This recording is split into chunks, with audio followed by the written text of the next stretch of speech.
I shot a Facebook video earlier tonight,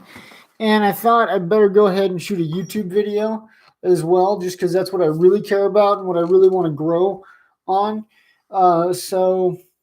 what I want to talk about, obviously, is the coronavirus because I had just a little bit of a scare thinking about my job tonight. I work at Walmart, and I just had a little bit of a panic of like, I'm not really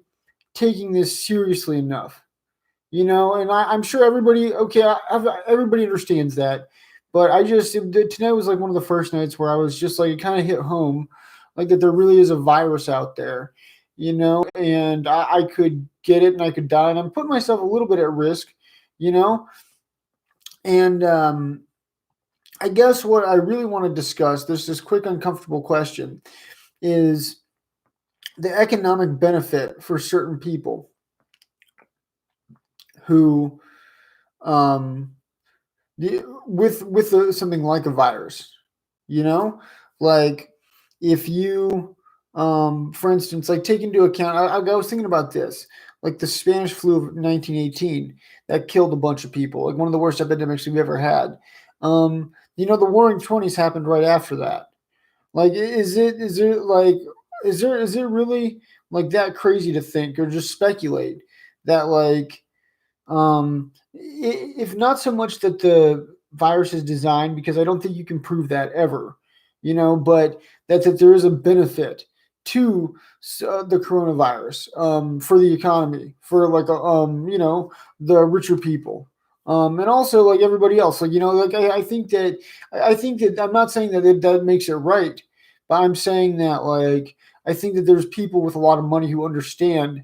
that to keep things going, they're probably worried about overpopulation. They're worried about like wealth inequality, or I guess not enough wealth inequality. Um, and yeah, and that like at least they see this virus with a bunch of dollar signs, basically. Just the fact that there's a group of people that are not going to revolt or be politically involved. There's an older group of people that will not have to be taken care of, because I mean, think about like the in terms of like the near future, what's going to be the biggest burden on the economy, or what was going to be the biggest burden? Old people, especially here in America with like the boomer generation, and we were already feeling that. Like, there's so many of like the baby boomers that like there's kind of an economic downturn because that's a lot of health problems that we'd have to take care of. And again, I'm not saying that makes it's good that they're dying because of that reason. I'm saying that um it's it's something that if I were like writing a suspense novel, or like yeah, about a big like or like yeah, or like just a really out there novel, like the idea of creating a virus that targets old people makes a lot of sense. And also like I think that there's a factor of like wealth inequality in other ways, not just like so much as here in America, but do you think that